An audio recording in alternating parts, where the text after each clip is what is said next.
اور پھر ایک اور مزیدار بات اللہ تعالیٰ نے فرمائی کہ آپ کا رب آپ کو اتنا دے گا کہ آپ راضی ہو جائیں گے. کیا ہو جائیں گے؟ آپ راضی ہو جائیں گے. آپ کا رب آپ کو اتنا دے گا کہ آپ راضی ہو جائیں گے. اسی لیے تو کہا کسی نے کہ جو عالم چاہتے ہیں رضائے خدا اور خدا چاہتا ہے رضائے محمد صلی اللہ علیہ وسلم.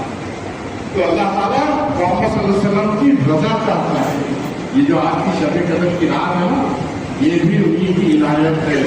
میرے رسول کی عطا ہے کہ جب ہمارے کسی امتی نے یہ شک ظاہر کیا کہ بھائی پچھلی امتوں کے لوگوں کی عمریں تو بہت زیادہ ہوتی تھی, کوئی 500 سال کوئی 600 سال کوئی 700 سال ہزاروں سال کی عمریں ہوتی تھی. ان کی عبادت ریاضت تو ہم سے زیادہ بڑھ گئی, وہ تو ہم سے زیادہ آگے نکل گئے. ہماری عبادت ریاضتیں تو ہماری عمر ہی کم ہوتی ہے تو ہم عبادت ریاضت بھی کم کرتے ہیں. تو اللہ تبارک و تعالیٰ نے یہ رات عطا فرمایا انام ضرور فی لیلۃ القدر خیر من الف شہر تنزل الملائکۃ والروح فیہا بإذن ربہم من کل امر. کہ اللہ تعالیٰ نے کہا یہ ہم نے شب قدر میں نازل کیا. اور تم کیا نام شب قدر کیا ہے؟ شب قدر 1000 مہینوں کی عبادت سے بہتر ہے.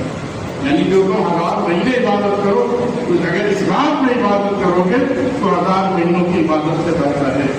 تو یہ میرے رسول کا دیا ہے کہ ہماری اگر ایک رات کی عبادت 1000 مہینوں کی عبادت سے بہتر قرار پائے. تو اللہ تعالیٰ ہمیں اس رات کی جو نعمتیں ہیں جو الفتیں ہیں وہ روزی کے طور پر فرمائے. انكم على كل شيء قدير.